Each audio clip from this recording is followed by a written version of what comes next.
You have the first few. A question probably for David.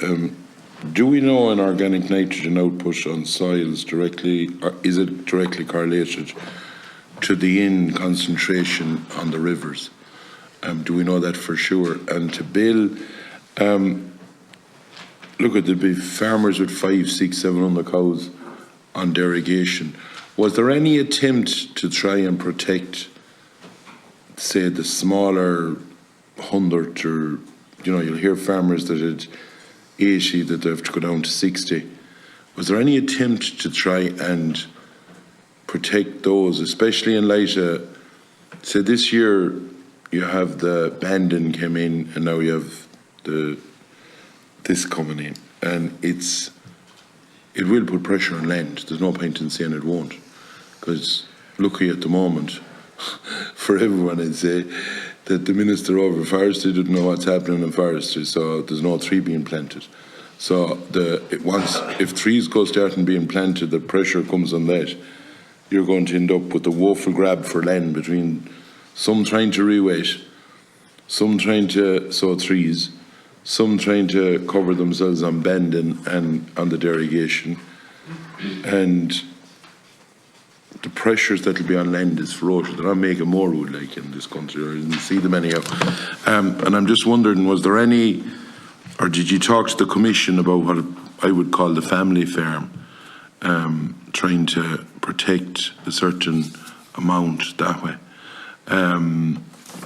And I go back to David, I agree with, like, have you analysed, or has these, say, reports been analysed, looked at, samples where they were taken, or can we get that information, do you know? Like, I look at somewhere there's phosphorus there, and I'd love to know, I see County Galway is pretty good as a county in general, but there's a couple of spots I see, and I'd love to know where they are, and to see, is there a reason for that? Is there more information we can get? Like, it's grand looking at a map, but there isn't even a townland on the map where the different things is. Can all that information be sourced and got, or have we access to it, and the methodology that's used? And on top of that, I asked the question earlier, I'm involved in a group water scheme.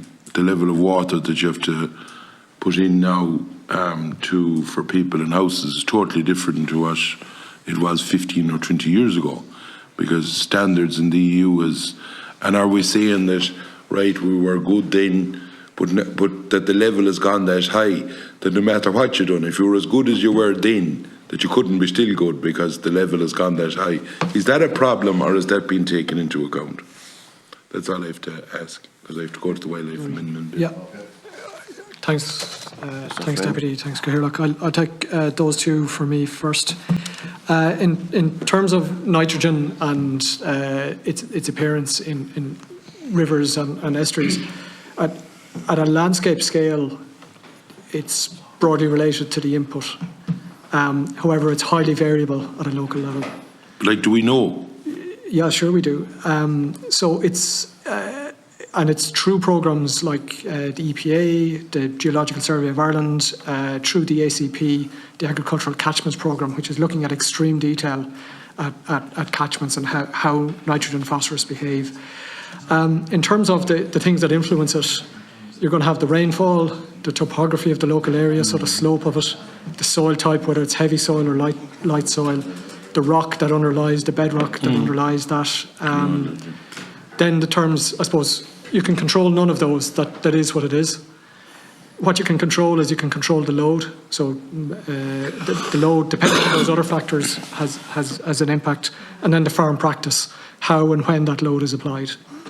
So I guess they're the criteria. And I think we've said earlier that it's highly variable across Ireland. But certainly at a landscape scale, we're seeing the issues. And I want to come back to maybe what Senator Lombard was saying earlier about Timoleague. You know, there's hugely positive and I suppose results coming out of the Timoleague catchment that are very favourable, that look very promising. They still have a long way to go. We're you know, I think they're at the lowest level since 2009. It's about 5 milligrams per litre. It's still twice what you'd want in the estuary, and it's higher again than what you'd want in the river. The issue with that is we're not seeing that replicated in the national data sets across the country. So the question then to look at from the ACP and at that particular situation is what's happening in Timoleague that could be replicated either through regulation or through other voluntary measures at a landscape scale that would make a difference in terms of keeping that trend going. And like I say, there is quite a lot going in that. In terms of the data sets, and with the measurement, it is measured slightly different than how the EPA measure. It's measured every 10 minutes, isn't it? Yeah, no, absolutely. And yeah. the EPA measure the body of water how many times? It could be once. It depends. There's a surveillance program, and there's different types of monitoring program at different. But it could be as frequently as every 6 months or as infrequently as every 3 years. And that's so it's an entirely different monitoring. And I realise it's a question for the EPA, but no, thank absolutely. you, Chair. Apologies, Chair. So just to come back, then you're talking about the data and the monitoring. Yeah, so the EPA follow best international practice on this. There's a requirement to follow the criteria that are set out by Europe in terms of the monitoring and the sampling. There's best practice at the lab. Yeah, but David, one second. Yeah. To follow up on Tim, are you telling me that some are monitored every 10 minutes, and are you telling me that the EPA might be only sampling a thing once a year, once every 6 months, or once every 3 years? Are you saying that? I think, look, it's primarily a question for the EPA to answer, but yes, it's a different. Like that's the whole system to be. Well, no, I just answer the question. Like it's an entirely the ACP process, and Ted might be better able to comment on this. It's a research project. It's highly intensive. It requires a high level of engagement in the catchment, and it's costly. The purpose of that is as a test bed, which you then look at for the rest of the country, and that informs your practices around. To replicate that at a national scale just wouldn't be feasible. So the EPA's monitoring programme, and as I said, it's probably more for the EPA to comment directly.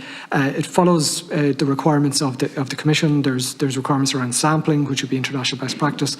There's requirements around the laboratory analysis. A lot of the data is available as open data on catchments.ie, and I'm sure the EPA would be more than happy to provide whatever data without speaking for them. They were my two, I think. Thanks, Gerlich. Thanks, Sophie.